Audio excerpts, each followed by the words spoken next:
Good morning, students. In our last class, I explained you levels of management, isn't it? On the basis of the tasks, authorities and responsibilities, management drawn out 3 levels. Top level, it consists managers like or persons like CEO, president, vice president, directors, some heads of the different departments or some different activities like finance head, marketing head, like this. Second level of the management is middle level management. It consists managers of the different departments. And third one is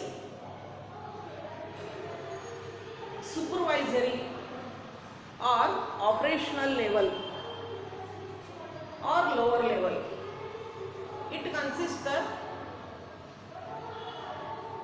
supervisors, foremen and workers. So yesterday I explained these levels of management with the help of diagram triangle.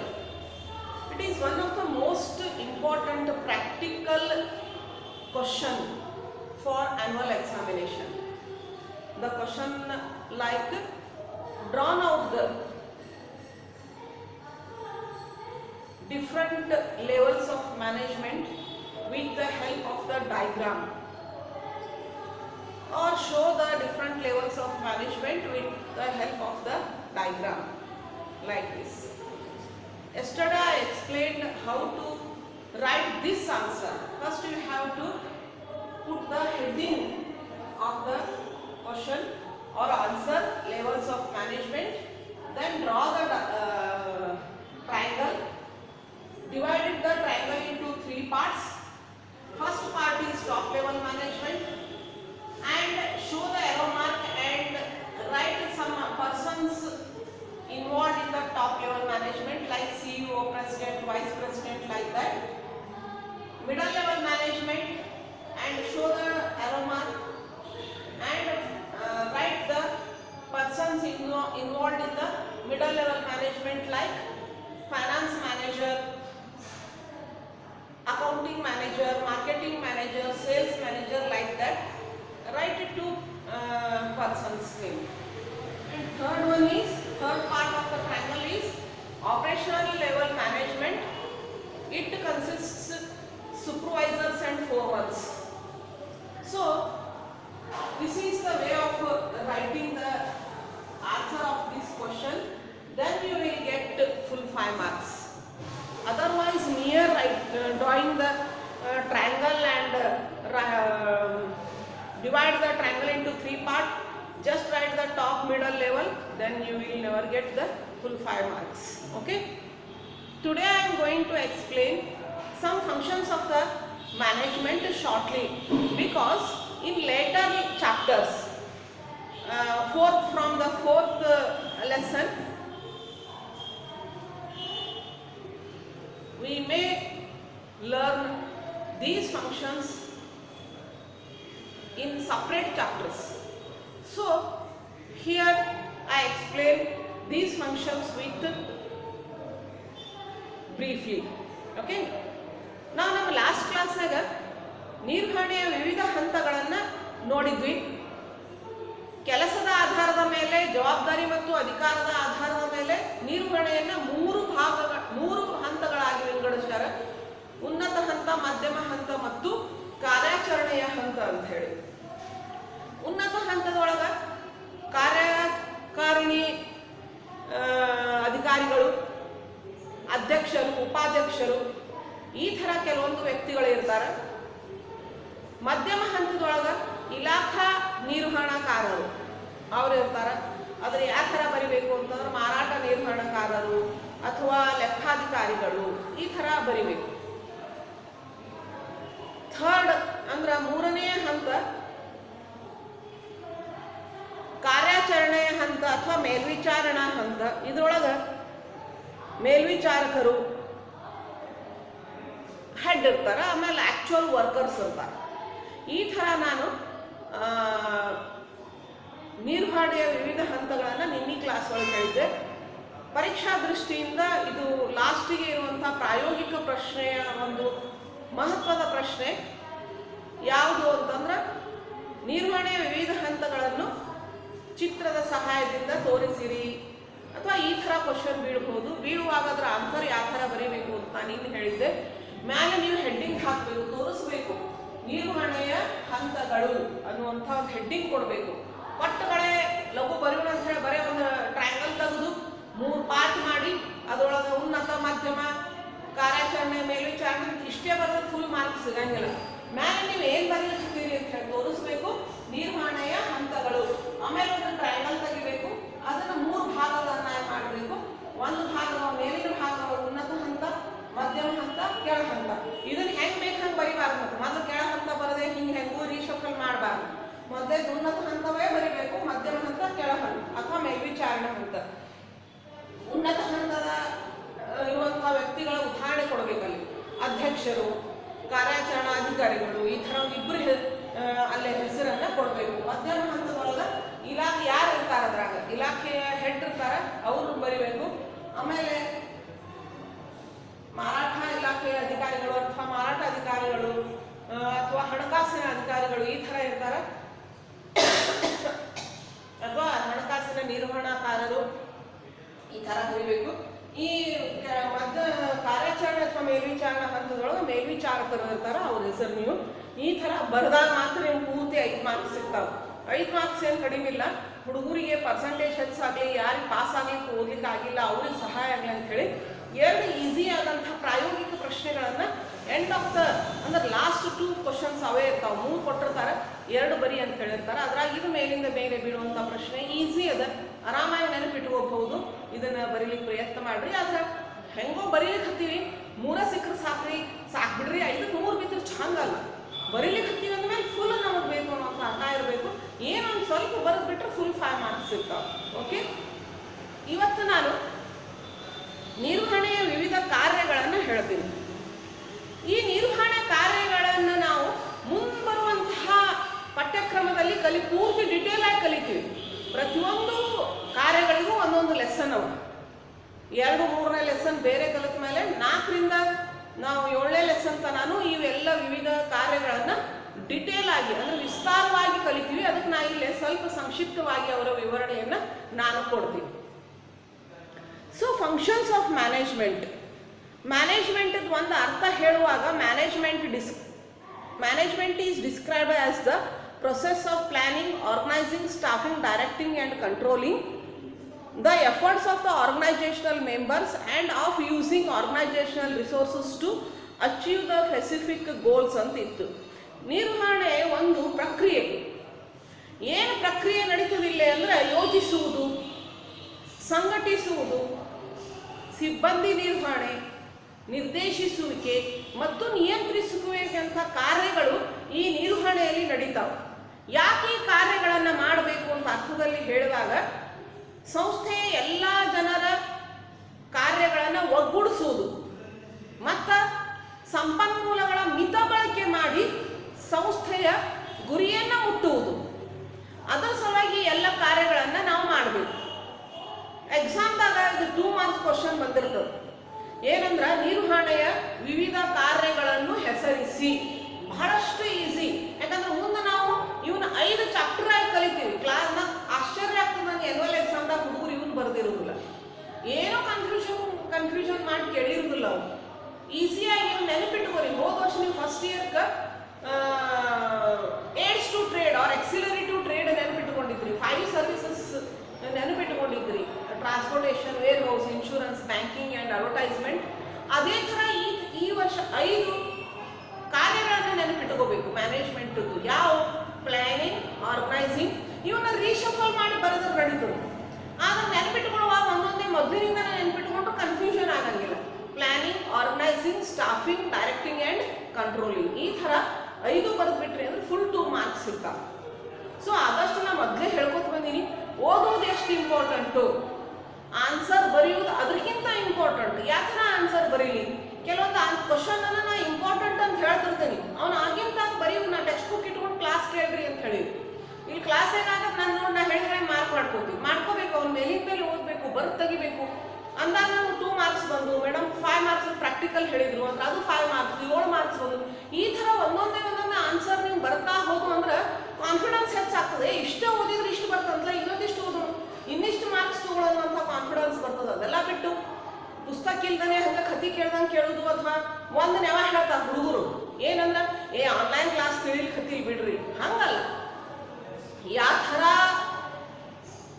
Situation ಬರ್ತದೋ, ಈ ಥರ ಕರೋನಾದಿಂದ ಈ ಥರ situation ಒಂದು class ತಗೊಳ್ಳೋದು, ಹಂಗಂತ ಹೇಳಿ ನಮ್ಮ ಎಜುಕೇಶನ್ ಅನ್ನು ಹಾಳು ಮಾಡ್ಕೋಬಾರ್ದು. 1 or 2 ಟೈಮ್ ಅದು ತಿಳಿದಂಗೆ ಅನ್ಸಿರ್ಬೋದು, ಕಾನ್ಸಂಟ್ರೇಷನ್ ಆಗದೆ ಇರ್ಬೋದು, ಆದ್ರೆ ಅದನ್ನ ಮತ್ತೆ ಕೇಳುವಂಥ ಅವಕಾಶ ಅದ ನಿಮಗೆ, ಅದನ್ನೊಂದು ಅಪರ್ಚುನಿಟಿ. ಹೌದು ಅಲ್ಲ, ಇಲ್ಲಿ ಕ್ಲಾಸ್ ಏನ್ ಹಂಗಲ್ಲ. ಇವತ್ತೇನಾದ್ರೂ ನಿಮ್ದು ಬ್ಯಾಡ್ ಮೂಡ್ಲೆ ಬಂದಿದ್ರಿ ಅಥವಾ ನಿಮ್ ಲಕ್ಷ್ಯ ಎಲ್ಲೋ ಹೊರಗಿತ್ತಂದ್ರ ನಾ ಅದನ್ನ ರಿಪೀಟ್ ಮಾಡಂಗಿಲ್ಲ. ಅವತ್ತು ತಿಳಿಲಿಲ್ಲ ಅಂದ್ರೆ ತಿಳಿಲೇ ಇಲ್ಲ, ಹೌದು ಅಲ್ಲೋ.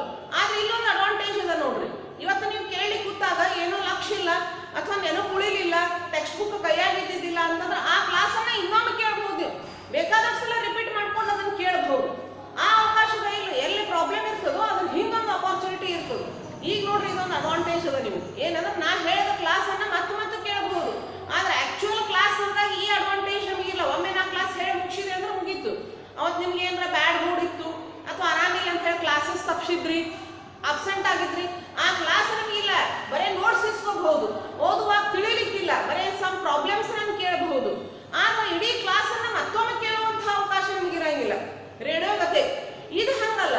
ಈ ಕ್ಲಾಸಸ್ ಯೂಟ್ಯೂಬ್ಗಳು ಯಾವಾಗೂ ಸಿಗ್ತಾವ, ನಿಮಗೆ ಯಾವಾಗಲೂ ಕೇಳಬಹುದು, ನೀವು ಎಷ್ಟು ಸಲ ಬೇಕಾದ್ರೂ ಕೇಳಬಹುದು. ಹೌದು ಅಲ್ಲೋ, ಎಲ್ಲಿ ಅಡ್ವಾಂಟೇಜ್ ಅದನ್ನ ಅದನ್ನ ನೋಡ್ಬೇಕು. ಅದೆಲ್ಲ ಬಿಟ್ಟು ಒಂದು ನೆವ ಹೇಳಬಾರ್ದು, ಏನಂದ್ರೆ ನಮ್ಮ ಆನ್ಲೈನ್ ಕ್ಲಾಸ್ ತಿಳಿವಲ್ತು ಬಿಡ್ರಿ, ಈ ಸಲ ಪರ್ಸೆಂಟೇಜ್ ಹಂಗರಿ, ಹಂಗಲ್ಲ. ಏನೇ ಆಗಲಿ, ಎಂತಾದೇ ಸಿಚುವೇಶನ್ ಬರಲಿ, ನಾನು ಹೇಳೀನಿ, ಆ ಸಿಚುವೇಶನ್ ಅನ್ನ ನಾವು ಅವಕಾಶಗಳನ್ನಾಗಿ ಪರಿವರ್ತನೆ ಮಾಡ್ಕೋಬೇಕು. ಅದ್ರೊಳಗಿನ ಅಡ್ವಾಂಟೇಜ್ ತಿಳ್ಕೋಬೇಕು. ಮನ್ಯಾಗ ಕೂತು ಓದಿಗೆ ಬೇಕಾದಷ್ಟು ಟೈಮ್ ಅದ. ಇಲ್ಲಿ ಕಾಲೇಜಿಗೆ ಬರಬೇಕು, ಅಲ್ಲಿ ಟೈಮ್ ವೇಸ್ಟ್ ಏನೂ ಇಲ್ಲ. ಬರತ್ ತೆಗಿರಿ, ಒಮ್ಮೆ ಕೇಳ್ರಿ, ಇನ್ನೊಮ್ಮೆ ಓದ್ರಿ. ಈ ಟೈಮ್ ಅನ್ನ ಸದುಪಯೋಗ ಮಾಡ್ಕೋರಿ. ಎಷ್ಟೋ ಜನರಿಗೆ ನಾ ಹೇಳ್ತಿರ್ತೀನಿ, ಅವ್ರು ವೇಸ್ಟ್ ಮಾಡ್ತಿರ್ತಾರ. ಆ ಥರ ಅಲ್ಲ, ಟೈಮ್ ಯೂಸ್ ಮಾಡ್ಕೋರಿ. ನನಗೆ ತಿಳಿಲಿಲ್ಲ, ಕರೋನಾ ಬಂತು, ಇದನ್ನ ಯಾರು ನಾಳೆ ನಿಮ್ಮ ಜಾಬ್ ಟೈಮ್ನಾಗ ಕೇಳಂಗಿಲ್ಲ, ಕರಿಯರ್ ಒಳಗಿದೆ ಈ ಕಾರಣ ಕೇಳಂಗಿಲ್ಲ. ಅವೆಲ್ಲ ಬರೇ ಪ್ರಾಬ್ಲಮ್ಸು, ಅದಕ್ಕೆ solution, they are all part and partial of the life. ನೀವು ಅದ್ರ ಥ್ರೂ ಹೋಗ್ಲೇಬೇಕು. ಅದಕ್ಕೊಂದು ಕಾರಣ ಹೇಳಿದ್ರಿ ಅಂದ್ರೆ ನಿಮ್ಮ ಗ್ರೋತ್ ನಿಂತು ಬಿಡ್ತದಲ್ಲಿ, ನಿಂದಿರಬಾರ್ದು. ಅದ್ರ ಜೊತೆ ನಾ ಹೇಳೀನಿ, ನದಿ ಹೆಂಗೆ ಹರಿತದ ನೋಡ್ರಿ, ಏನೇ ಸಮಸ್ಯೆ ಬರಲಿ ಅದು ನಿಂದ್ರಂಗಿಲ್ಲ. ಕಲ್ಲು ಬರಲಿ, ಮುಳ್ಳು ಬರಲಿ, ಉಸುಕ್ ಬರಲಿ, ಗುಡ್ಡು ಬರಲಿ, ತೆಗ್ ಬರಲಿ, ಇಳಿದು ಜಲಪಾತ ಆಗಿ ಜನ ನೋಡು ಹಂಗೆ ಆಗ್ತದೆ. ಆ ಥರ ಮಾಡ್ಬೇಕು. ನಾ ಇಂಥ ಕರೋನಾ ಪ್ರಾಬ್ಲಮ್ ಸಮಸ್ಯೆ ಇದ್ರೂ ಸಹ ನಾನು ಪರ್ಸೆಂಟೇಜ್ ಮಾಡಿ ತೋರಿಸಿದೆ ಅಂತ ತೋರಿಸುವಂಥ ಹಠ ಇರಬೇಕು. ಅವಾಗ ನೀವು ಲೈಫ್ನಾಗ ಸಕ್ಸಸ್ಫುಲ್ ಅನ್ಸ್ಕೋತೀರಿ. ಅದೆಲ್ಲ ಬಿಟ್ಟು ಏನೋ ಒಂದು ಕಾರಣ ಹೇಳಿ ಬ್ರೇಕ್ ಮಾಡ್ಕೊಂಡ್ರಿ, ಅದು ಪರ್ಸನಲಿ ಇಂಡಿವಿಜುವಲಿ ನಿಮಗೆ ಲಾಸ್, ವಿನಃ ಬೇರೆ ಯಾರಿಗೂ ಅಲ್ಲ. ನಾ ಹೇಳ್ತೀನಿ, ಆನ್ಲೈನ್ ಕ್ಲಾಸಸ್ ನಾನು ತಿಳಿವಲ್ತ್ರಿ ಅಂತ ಕಾರಣ ಹೇಳಿ ಬಿಡಬೇಡ್ರಿ. ಅವನು ರಿಪೀಟ್ ಆಗಿ ಕೇಳ್ಬೋದು, ಅಡ್ವಾಂಟೇಜ್ ಅದು, ಅದ್ರ ವಿಚಾರ ಮಾಡ್ರಿ. ಓಕೆ, ನಾವೀಗ ನಿರ್ವಹಣೆ ಕಾರ್ಯಗಳನ್ನು ನೋಡೋಣ. ಸಂಘಟನೆಯ ಸದಸ್ಯರ ಪ್ರಯತ್ನಗಳ ಯೋಜಿಸುವಿಕೆ, ಸಂಘಟಿಸುವಿಕೆ, ನಿರ್ದೇಶಿಸುವಿಕೆ ಮತ್ತು ನಿಯಂತ್ರಿಸುವಿಕೆ ಹಾಗೂ ಸಂಘಟನೆಯ ಸಂಪನ್ಮೂಲಗಳನ್ನು ನಿರ್ದಿಷ್ಟ ಗುರಿಯನ್ನು ಸಾಧಿಸಲು ಬಳಸುವ ಪ್ರಕ್ರಿಯೆಯನ್ನು ನಾವು ನಿರ್ವಹಣೆ ಅಂತ ಕರಿತೀವಿ. ನಿರ್ವಹಣೆ ಇವೆಲ್ಲ ಕಾರ್ಯಗಳನ್ನು ಹೇಳಿ ಒಂದು ಅರ್ಥ ನಾವು ಹೇಳಬಹುದು. ಸೊ ಒಂದು ಸಂಸ್ಥೆಯನ್ನ ನಿರ್ವಹಣೆ ಮಾಡಬೇಕಾಗಿತ್ತಂದ್ರೆ, to manage an organization, the persons or employees in the organization have to perform all these functions. Different people or different employees perform different functions according to their knowledge, education and so on. So now I am explaining you to the first function of the management is planning. What is planning? Planning means thinking in advance. What is to be done and who is to do it. ಏನಪ್ಪ ಯೋಜಿಸುವಿಕೆ ನಿರ್ವಹಣೆಯ ಮೊದಲನೆಯ ಒಂದು ಕಾರ್ಯ. ಯೋಜಿಸುವಿಕೆ ಅಂದ್ರೆ ಯಾರು ಏನು ಮಾಡಬೇಕು, ಮತ್ತು ಏನು ಮಾಡಬೇಕು ಇದನ್ನು ಮೊದಲೇ ಯೋಚನೆ ಮಾಡಿಡೋದಕ್ಕೆ ಯೋಜಿಸುವಿಕೆ ಅಂತ ಕರಿತೀವಿ ನಾವು ಏನು ಮಾಡ್ಬೇಕಂತ ಮಾಡಿವೋ ಒಂದು ಸಂಸ್ಥೆಯ ಗುರಿಯನ್ನು ಏನು ಇಟ್ಕೋಬೇಕಂತ ಮಾಡಿವೋ ಅದನ್ನು ಮೊದಲೇ ನಿರ್ಧರಿಸುವುದಕ್ಕೆ ನಾವು ಯೋಜನೆ ಅಂತ ಕರಿತೀವಿ ನಾವು. ಯಾವುದೇ ಒಂದು ಗುರಿಯನ್ನು ಇಟ್ಕೋಬೇಕಾದ್ರೆ ಅಥವಾ ಗುರಿಯನ್ನು ಸಾಧಿಸಬೇಕಾದ್ರೆ first you have to plan for that. ಏನು ಮಾಡಬೇಕು, ಗುರಿ ಎಷ್ಟು ಇಟ್ಕೋಬೇಕು, ಈ ವರ್ಷದ ನನ್ನ ಅಬ್ಜೆಕ್ಟಿವ್ಸ್ ಏನು, ಮೊದಲು ಅದನ್ನು ನೋಡಬೇಕು. ಆಮೇಲೆ you have to draw the ways or guidelines to reach that goals. Planning ಒಳಗೆ ಎರಡು ಕೆಲಸ ಆಗ್ತಾವೆ. ಒಂದು set the objectives, what to do. Next how to do, set the ways or guidelines or draw out the activities to be performed to reach that goals. ಮೊದಲ ನಿರ್ವಹಣೆಯಲ್ಲಿ ಏನು ಮಾಡಬೇಕು ಅಂತ ಹೇಳಿ ಅಥವಾ ಈ ವರ್ಷದ ಉದ್ದೇಶಗಳು ಏನು ಅಂತ ಹೇಳಿ ಅವನ್ನ ಸೆಟ್ ಮಾಡಬೇಕು. ಆಮೇಲೆ ಉದ್ದೇಶವನ್ನು ಮುಟ್ಲಿಕ್ಕೆ ನಾ ಏನೇನು ಕೆಲಸ ಮಾಡಬೇಕು, ಏನೇನು ಕಾರ್ಯಗಳನ್ನು ನಾ ಮಾಡಿದರೆ ಆ ಉದ್ದೇಶವನ್ನು ನಾನು ದಕ್ಷತೆ ಮತ್ತು ಪರಿಣಾಮಕಾರಿಯಾಗಿ ಮುಟ್ಟುತ್ತೀನಿ. ಈ ಮಾರ್ಗಗಳನ್ನು ನೀವು ಅಥವಾ ಈ ಚಟುವಟಿಕೆಗಳನ್ನು ಯೋಜಿಸುವುದೇ ಒಂದು ಯೋಜನೆ. ಇವನು ಯೋಜನೆ ಅಂತ ಕರೀತಾರೆ. ಸೊ ನೆಕ್ಸ್ಟ್ ಒನ್ ಆರ್ಗನೈಸಿಂಗ್, ಸಂಘಟಿಸುವಿಕೆ. After planning, after deciding the what to do, ಗುರಿಗಳನ್ನು ನಿರ್ಧಾರ ಮಾಡ್ತೀವಿ ನಾವು ಯೋಜನೆ ಒಳಗೆ, ಪ್ಲಾನಿಂಗ್ ಒಳಗೆ. ಆಮೇಲೆ ಗುರಿಗಳನ್ನು ಮುಟ್ಟಬೇಕಾದ್ರೆ ಯಾವ ಕೆಲಸಗಳನ್ನು ಮಾಡಬೇಕು ಅಂತ ಹೇಳಿ ಸಹ ನಾವು ನಿರ್ಧಾರ ಮಾಡ್ತೀವಿ. ಹೌದಾ ಅಲ್ಲೋ? ಯಾವ ಥರ ಏನೇನು ಮಾಡಿದ್ರೆ ನಾವು ಈ ಗುರಿಗಳನ್ನು ಮುಟ್ಟಬಹುದು. Next one organizing. ಬರೀ ಪ್ಲ್ಯಾನ್ ಮಾಡಿದ್ರೆ ಸಾಕು ಇಲ್ಲ, ಏನು ಮಾಡಬೇಕು ನೆಕ್ಸ್ಟ್? ಆರ್ಗನೈಸಿಂಗ್ ಅಂದ್ರೆ ಸಂಘಟಿಸುವಿಕೆ. Organize the resources available organize the resources required for achieving the preset goals in planning. Then identify the functions to be performed to reach the goals and divide the similar functions into different departments and assigning the duties and responsibilities to the particular person or particular department or particular levels of the management is organizing. ಸಂಘಟಿಸುವುದು ಒಂದು ದೊಡ್ಡ ಪ್ರಕ್ರಿಯೆ, ಅದಕ್ಕೆ ಸಂಘಟನೆ ಅಂತ ಕರೀತಾರೆ. Organisation ಅಂತ ಕರೀಲಿಕ್ಕೆ ಕಾರಣ ಇದೆ. ಏನು ಸಂಘಟಿಸುವುದು? ಇಲ್ಲೇ ಸಂಘಟಿಸುವುದು ಅಂದ್ರೆ ಕೂಡಿಸುವುದು ಅಂತ ಅರ್ಥ. ಇಲ್ಲೇ ನಾವು ಯೋಜನೆಯಲ್ಲಿ ಗುರಿಗಳನ್ನು ನಿರ್ಧಾರ ಮಾಡಿವಿ. ಆ ಗುರಿಗಳನ್ನು ಮುಟ್ಲಿಕ್ಕೆ ಯಾವ್ಯಾವ ಕೆಲಸಗಳನ್ನು ಮಾಡಬೇಕು, ಆ ಕೆಲಸಗಳನ್ನು ಗುರುತಿಸುವುದು. ಒಂದೇ ಸ್ವರೂಪದ ಕೆಲಸಗಳನ್ನು ಬೇರೆ ಬೇರೆ ಇಲಾಖೆಗಳಾಗಿ ವರ್ಗೀಕರಿಸುವುದು. ಆಮೇಲೆ ಆ ಇಲಾಖೆಗಳಿಗೆ ಅಲ್ಲಿ ಸಿಬ್ಬಂದಿಗೆ ಅವರಿಗೆ ಬೇಕಾದಂತಹ ಕೆಲಸಕ್ಕೆ ಬೇಕಾದಂತಹ ಅಧಿಕಾರ ಮತ್ತು ಜವಾಬ್ದಾರಿಗಳನ್ನು ಕೊಡುವುದು. ಇದು ಸಂಘಟಿಸುವಿಕೆಯಲ್ಲಿಯ ಮೊದಲನೇ ಕೆಲಸ. ಎರಡು ಕೆಲಸ ಮಾಡಬೇಕಿಲ್ಲ.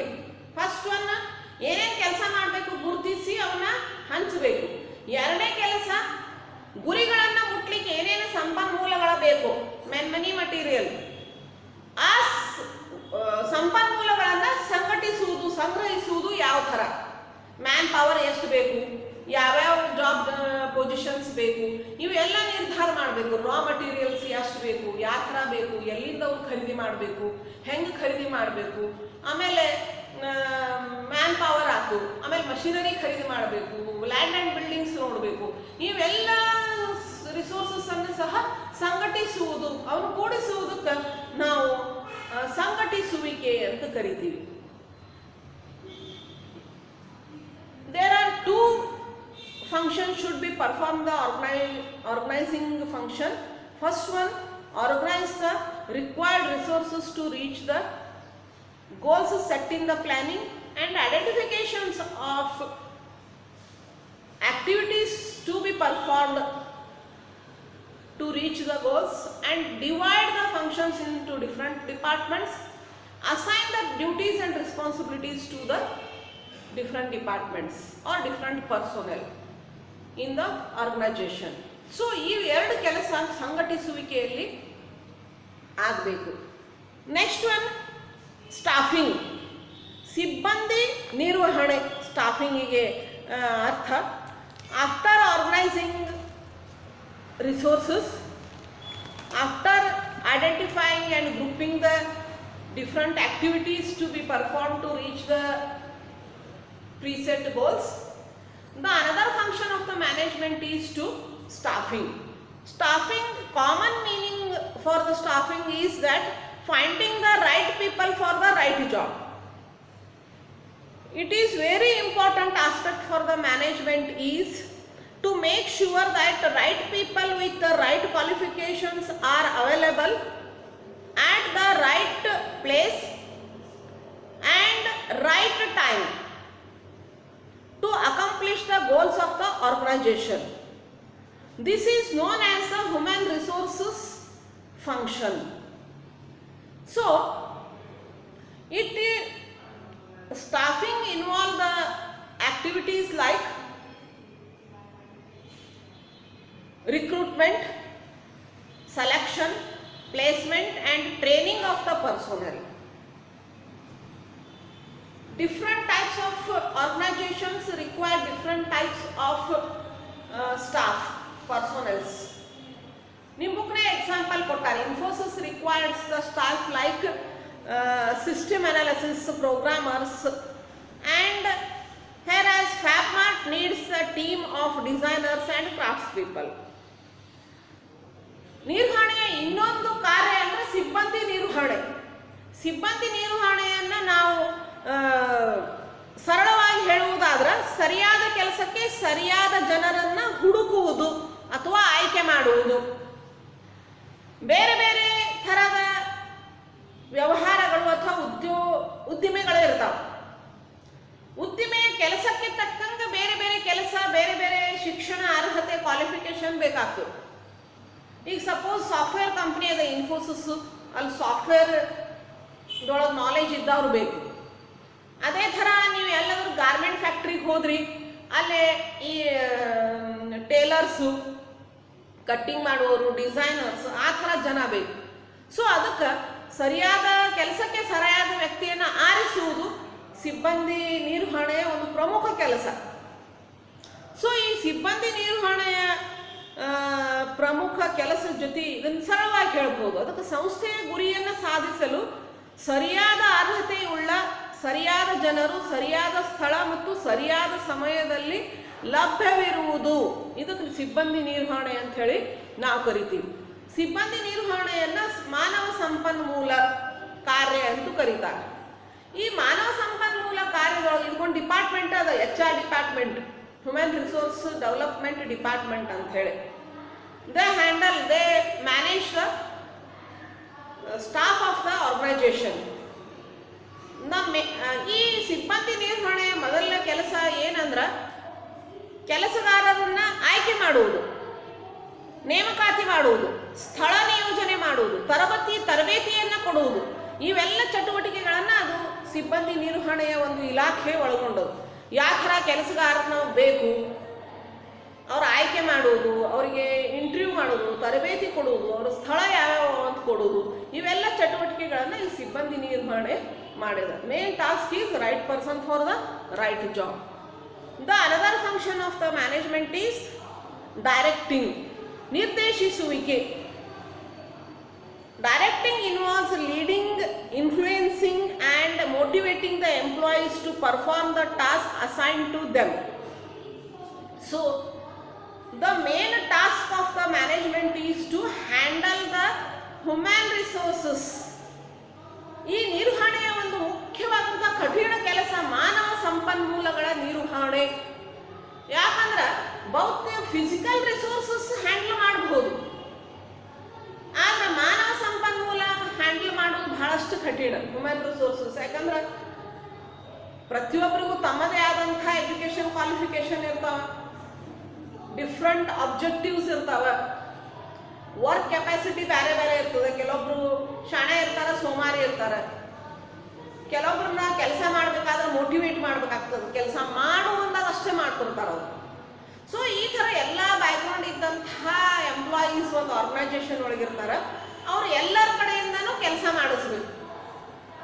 ಸೊ ಅದಕ್ಕೆ ಏನು ಬೇಕು ಇಲ್ಲಿ ಅಂತಂದ್ರೆ, influencing motivating the employees to perform the assigned job to them. ಅವ್ರಿಗೆ ಕೊಟ್ಟಂಥ ಕೆಲಸವನ್ನು ಮಾಡಲಿಕ್ಕೆ ಪ್ರೇರೇಪಿಸಬೇಕು, ಅವರು ಮನವೊಲಿಸಬೇಕು. ಅದಲ್ಲದೆ ವರ್ಕ್ ಎನ್ವೈರ್ಮೆಂಟ್ ಆ ಥರ ಕೊಡಬೇಕು, ಕೆಲಸ ಮಾಡಲಿಕ್ಕೆ ಗುಡ್ ವರ್ಕ್ ಎನ್ವೈರ್ಮೆಂಟ್ ಇರಬೇಕು. ಎನ್ವೈರ್ಮೆಂಟ್ ಒಳಗೆ ಬೇಸಿಕ್ ಹೇಳಬೇಕಂದ್ರೆ natural light, natural air, working condition ಹೆಂಗೆ ರಿಕ್ವೈರ್ ಅದನೋ, ಮಷಿನ್ ಮೇಲೆ ಕೆಲಸ ಮಾಡುವುದಾಗ ಯಾವ ಥರ, ನೀವು ಕಂಪ್ಯೂಟರ್ ಮೇಲೆ ಕೂತು ಸಾಫ್ಟ್ವೇರ್ ಕಂಪ್ನಿ ಒಳಗೆ ಯಾವ ಥರ ವರ್ಕ್ ಕಂಡೀಷನ್ ಯಾವ ಥರ ಅದನೋ, ವರ್ಕ್ ಪ್ಲೇಸ್ ಅಥವಾ ವರ್ಕ್ ಯಾವ ಥರ ಅದನೋ ಆ ಪ್ರಕಾರ ಅವ್ರಿಗೆ ವರ್ಕ್ ಎನ್ವೈರ್ಮೆಂಟ್ ಕೊಡಬೇಕು. ಸೊ ಡೈರೆಕ್ಟಿಂಗ್ ಒಳಗೆ 2 ಮೇನ್ ಥಿಂಗ್ಸ್ ಏನು ಅಂತಂದ್ರೆ motivation and leadership. They are 2 components of the directive. Manager or leader must have leadership quality. He can lead his subordinates and motivate them to accomplish their own objectives along with the organizational objectives. So then appreciate the good work and punish the bad work.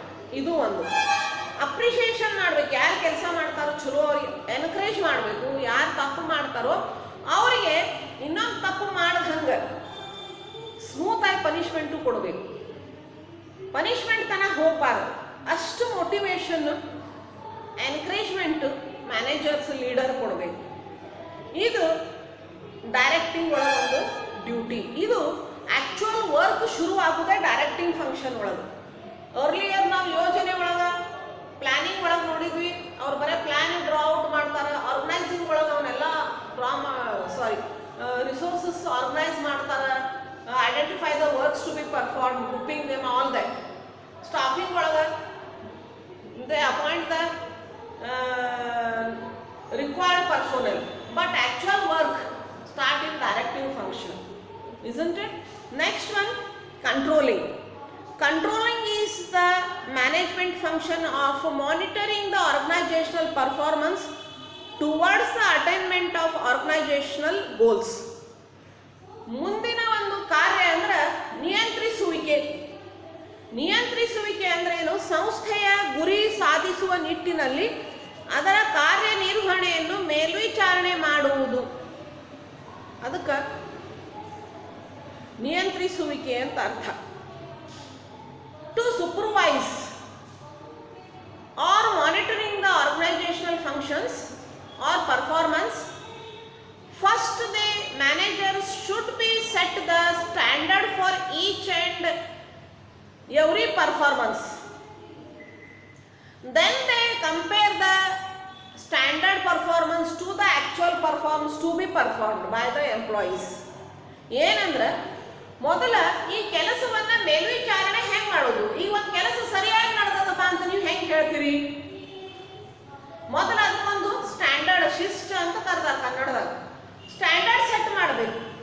ಯಾವ ಥರ standard ಅಂದ್ರೆ ಫಸ್ಟಿಗೆ time ತಗೋರಿ, 1 hour ಒಳಗೆ ಇಷ್ಟು shirt ಹೊಲಿಬೇಕು, ಇದೊಂದು standard.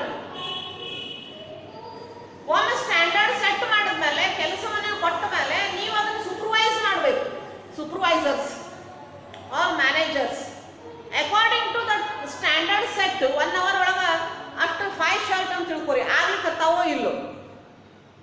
ಆಗ್ಲಿಕ್ಕತ್ತಿದ್ದಿಲ್ಲ ಅಂದ್ರೆ ಯಾಕೆ ಆಗ್ಲಿಕ್ಕತ್ತಿಲ್ಲ? ಪನಿಷ್ಮೆಂಟ್ ಕೊಡೋ ಬದಲು ಏನು ಪ್ರಾಬ್ಲಮ್ ಆಗಿದೆ ಆ ಪ್ರಾಬ್ಲಮನ್ನು ಸಾಲ್ವ್ ಮಾಡಬೇಕು. ಇಲ್ಲ ಅದು ಡಿವಿಯೇಷನ್ ಬೇರೆ ಏನಾದರೂ ಅದು ಹುಡುಕಬೇಕು, ಸಮಸ್ಯೆ ಪರಿಹಾರ ಅಂದ್ರೆ ಅದನ್ನು ಮಾಡಬೇಕು. ಇದು ಕಂಟ್ರೋಲಿಂಗ್.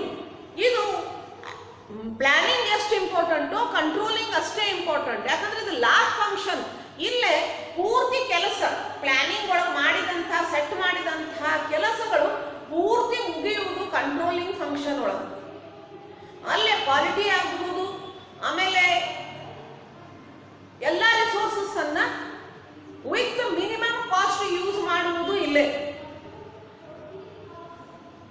ಈಗ ನಾ ಟೈಮ್ ಹೇಳಿದೆ, ಕೆಲವೊಂದು ಸರ್ತಿ ರಿಸೋರ್ಸಸ್ ಇದನ್ನ ಮಾಡ್ತಾರೆ. ಸೊ ಇಷ್ಟು kg ಆಫ್ ಇಷ್ಟು ಕ್ವಿಂಟಲ್ ಆಫ್ ಕಾಟನ್ ಒಳಗೆ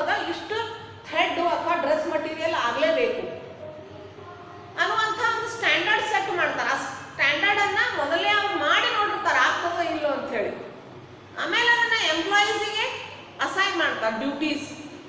ಮಾಡಿದ್ಮೇಲೆ ಅವ್ರು ಮಾಡ್ತಾರೆ ಅಂತ ಹೇಳಿ ಸುಮ್ ಕೂತ್ ಬಿಡೋಂಗಿಲ್ಲ. ನೀವು ಆಮೇಲೆ ನಾ ಸೂಪರ್ವೈಸರ್ ಇದ್ದೀನಿ, ಮ್ಯಾನೇಜರ್ ಇದ್ದೀನಿ, ಕೆಲಸ ಕೊಟ್ಟಿನಿ, ಮಾಡಲಿಲ್ಲ ಅಂದ್ರೆ ನೋಡ್ರಿ ನಿಮ್ಮ ಮತ್ತೆಲ್ಲ ಇರ್ತಿತ್ತು ಥಂಬ್ ರೂಲ್. ಮಾಡಲಿಲ್ಲ ಅಂದ್ರೆ ಕೆಲಸದಿಂದ ತೆಗಿತೀನಿ, ಪಗಾರ ಕಟ್ ಮಾಡ್ತೀನಿ ಅನ್ನೋ ಪನಿಷ್ಮೆಂಟ್ ಕೊಡ್ತಿದ್ರು, ಬೈತಿದ್ರು. ಆದರೆ ಈಗ ಮ್ಯಾನೇಜ್ಮೆಂಟ್ ಮಾಡರ್ನ್ ಟೆಕ್ನಿಕ್ ಚೇಂಜ್ ಆಗ್ಯಾವ. ಇಲ್ಲೇ ಕೆಲಸ ಮಾಡುವಾಗಲೇ, ಕೆಲಸ ನಡೆಯುವಾಗಲೇ ಮ್ಯಾನೇಜರ್ಸ್ ಇರ್ಬೋದು, ಸೂಪರ್ವೈಸರ್ಸ್ ಇರ್ಬೋದು, ಕೆಲಸಗಾರರು ಮಾಡುವ ಕೆಲಸವನ್ನು ನೋಡ್ತಾ ಇರಬೇಕು. ಯಾಕೆ ಕೆಲಸ ಸರಿ ನಡುವ ಕಡಿಮೆ ಆಗಿದೆ, ಏನು ಪ್ರಾಬ್ಲಮ್ ಅವ್ರಿಗೆ ಬಂದದ್ದು ಕೆಲಸಗಾರರಿಗೆ, ಆ ಪ್ರಾಬ್ಲಮನ್ನು ಸಾಲ್ವ್ ಮಾಡಬೇಕು. ಅಥವಾ ಗ್ರೂಪ್ ಒಳಗೆ ಯಾರಾದರೂ ಒಬ್ರು ಕೆಲಸ ಮಾಡ್ಲಿಕ್ಕತ್ತಿದ್ದಿಲ್ಲ, ಎಲ್ಲರೂ ಮಾಡ್ಲಿಕ್ಕತ್ತಿದ್ರು ಅಂತಂದ್ರೆ ಯಾರು ಮಾಡ್ಲಿಕ್ಕತ್ತಿಲ್ಲ ಅವ್ರನ್ನ ಎನ್ಕರೇಜ್ ಮಾಡಿ ಮೋಟಿವೇಟ್ ಮಾಡಬೇಕು, ಅವ್ರದ್ದು ಕಾಂಟ್ರಿಬ್ಯೂಷನ್ ಎಷ್ಟು ಇಂಪಾರ್ಟೆಂಟ್ ಅದ ಅಂತ ಹೇಳಿ. ಅಥವಾ ಗುರಿಗಳ ನಾವು ಸೆಟ್ ಮಾಡಿದಂಥ ಸ್ಟ್ಯಾಂಡರ್ಡ್ ರೀಚ್ ಆಗ್ಲಿಕ್ಕತ್ತಿಲ್ಲ ವರ್ಕರ್ಸಿಗೆ ಅಂದ್ರೆ ಅದನ್ನು ಸ್ವಲ್ಪ ಚೇಂಜ್ ಮಾಡಬೇಕು, ಅದಕ್ಕೊಂದು ಡಿವಿಯೇಷನ್ ಕೊಡಬೇಕು. ಆಮೇಲೆ ಅದನ್ನು ಕೆಲಸ ಮಾಡಿಸ್ಬೇಕು. ಅವಾಗ ಮಾತ್ರ ಮಿನಿಮಮ್ ರಿಸೋರ್ಸಸ್ ಒಳಗೆ ಮ್ಯಾಕ್ಸಿಮಮ್ ಔಟ್ಪುಟ್ ತೆಗಿಬಹುದು. ಅದೆಲ್ಲ ಬಿಟ್ಟು ಅರ್ಲಿಯರ್ ಮಾಡ್ತಿದ್ರು ಮ್ಯಾನೇಜರ್, ಸೂಪರ್ವೈಸರ್ಸ್ ತಮ್ಮ ಆಫೀಸಾಗ ಹೋಗಿ ಕೂತ್ಬಿಡ್ತಿದ್ರು ಕೆಲಸ ಕೊಟ್ಟು. ಅವಾಗ ಕೆಲಸ ಆಗಿರಂಗಿಲ್ಲ. ಬಂದ್ಗಳೇ ಯಾಕೆ ಆಗಿಲ್ಲ ಬೈದಿದ್ರೆ ಇಲ್ರಿ ಮಷಿನ್ ಕೆಟ್ಟಿತ್ತು, ಮೊದಲೇ ಹೇಳಬಾರ್ದಾಗಿತ್ತು, ನಾನು ರಿಪೇರಿ ಮಾಡಿಸ್ತೀನಿ. ಓಕೆ, ನೀವು ರಿಪೇರಿ ಮಾಡಿಸ್ತೀರಿ, ಅಷ್ಟು ಟೈಮ್ ಹೋಗ್ತಿಲ್ಲ, ನೀವು ಸ್ಯಾಲ್ರಿ ಪಕ್ಕಟ್ ಕೊಡಬೇಕು. Isn't it? ಲೈಟ್ ಇವೆಲ್ಲ ವೇಸ್ಟ್ ಆಗ್ತದೆ. ಆಮೇಲೆ ನೆಕ್ಸ್ಟ್ ಡೇ ರಿಪೇರಿ ಆಗಿ ಬರ್ತಾನ, ಕೆಲಸಗಾರರಿಗೆ ಕೆಲಸ ಇಲ್ಲ, ಅದನ್ನು ಸ್ಯಾಲ್ರಿ ಪೇ ಮಾಡಬೇಕು.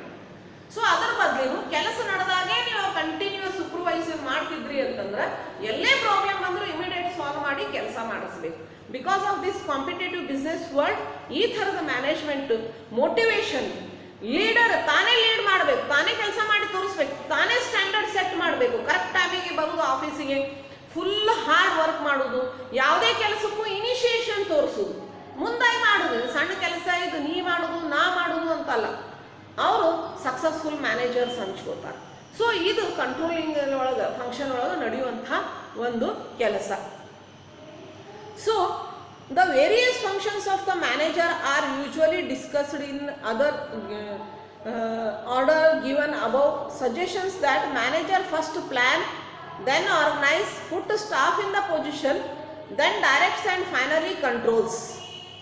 So in reality managers rarely able to carry out these functions in isolation. The activities of the managers are interrelated and it is often difficult to point out where one ended and the other begin. Actually ಇದು ಒಬ್ಬ ವ್ಯವಸ್ಥಾಪಕ ನಿರ್ವಹಿಸುವಂಥ ಕಾರ್ಯಗಳು ಒಂದು ಕ್ರಮ ಅದ. ಇದಕ್ಕೆ ಏನಂದ್ರೆ ಮೊದಲು ಯೋಜಿಸಬೇಕು, ಸಂಘಟಿಸಬೇಕು, ಸಿಬ್ಬಂದಿ ನಿರ್ವಹಣೆ, ನೇಮಕಾತಿ ಮಾಡಬೇಕು, ನಿರ್ದೇಶಿಸಬೇಕು ಮತ್ತು ನಿಯಂತ್ರಿಸಬೇಕು ಅಂಥೇಳಿ. ಆದ್ರೆ ವಾಸ್ತವದಲ್ಲಿ ಒಬ್ಬ ವ್ಯವಸ್ಥಾಪಕ ಇವೆಲ್ಲ ಕೆಲಸ ಒಬ್ಬರೇ ಮಾಡುವುದಾಗಲಿ ಒಂದು ಆಗುವುದಿಲ್ಲ. ಹೀಗಾಗಿ ಬೇರೆ ಬೇರೆ ವ್ಯವಸ್ಥಾಪಕರು ಮಾಡಿದಂಥ ನಾ ಹೇಳಿದ ಇಲಾಖೀಕರಣ ಮಾಡಿರ್ತಾರೆ, ಆ ಎಲ್ಲ ಚಟುವಟಿಕೆಗಳನ್ನು ಪರಸ್ಪರ ಸಂಬಂಧದಿಂದ ಕೂಡಿಸಬೇಕು. ಆವಾಗ ಒಂದು ಕಾರ್ಯ ಎಲ್ಲಿ ಮುಗೀತು, ಎಲ್ಲಿ ಪ್ರಾರಂಭ ಆಯಿತು ಅಂಥೇಳಿ ಹೇಳುವುದು ಕಠಿಣ ಆಗ್ತದೆ. ಈ ಎಲ್ಲ ಒಂದು ಸಂಸ್ಥೆ ಒಳಗೆ ಅಥವಾ ಒಂದು ಸಂಘಟನೆ ಒಳಗೆ ಎಲ್ಲ ವ್ಯಕ್ತಿಗಳ, ಎಲ್ಲ ಇಲಾಖೆಗಳ ಚಟುವಟಿಕೆಗಳನ್ನು ಒಟ್ಟು ಮಾಡಿದಾಗ ಮಾತ್ರ ಗುರಿಗಳನ್ನು ದಕ್ಷತೆಯಿಂದ ಮತ್ತು ಪರಿಣಾಮಕಾರಿಯಾಗಿ ಮುಟ್ಲಿಕ್ಕೆ ಸಾಧ್ಯ ಆಗ್ತದೆ. ಸೊ ಅದಕ್ಕೆ to achieve the goals effectively and efficiently every organisation must perform all these functions. Okay, take care. Happy Deepavali. Deepavali ಬಂದದ, ಎಲ್ಲರೂ ಸಂತೋಷದಿಂದ ಹಬ್ಬವನ್ನು ಆಚರಿಸ್ರಿ. ಇದು ಬೆಳಕಿನ ಹಬ್ಬ ಅದ. ಎಲ್ಲರೂ ಒಂದು ಪ್ರೇ ಮಾಡ್ಕೊರಿ, ಏನಂದ್ರೆ ಈ ಬೆಳಕಿನಿಂದ ಕರೋನಾ ಓಡಿ ಹೋಗಲಿ ಮತ್ತು ಸ್ಕೂಲ್ಸ್ ಕಾಲೇಜಸ್ ಶುರುವಾಗಲಿ ಅಂಥೇಳಿ. ಆಮೇಲೆ ನೀವು ದೀಪಾವಳಿ ಖರೀದಿ ಮಾಡುವಾಗ ಅಥವಾ ಫ್ರೆಂಡ್ಸ್ ಮನೆಗೆ ಹೋಗುವಾಗ ಮಾಸ್ಕ್ ಹಾಕೊಂಡು ಹೋಗ್ರಿ, ಸೋಷಿಯಲ್ ಡಿಸ್ಟೆನ್ಸ್ ಮೇಂಟೈನ್ ಮಾಡ್ಕೋರಿ. ಹಬ್ಬ ಅಂತ ತಿಳ್ಕೊಂಡು ಕರೋನಾ ಮನೆಯೊಳಗೆ ತೊಗೊಂಡು ಬರ್ಲಿಕ್ಕೆ ಹೋಗಬೇಡ್ರಿ. Okay, take care. Happy Deepavali, you and your families too. Thank you.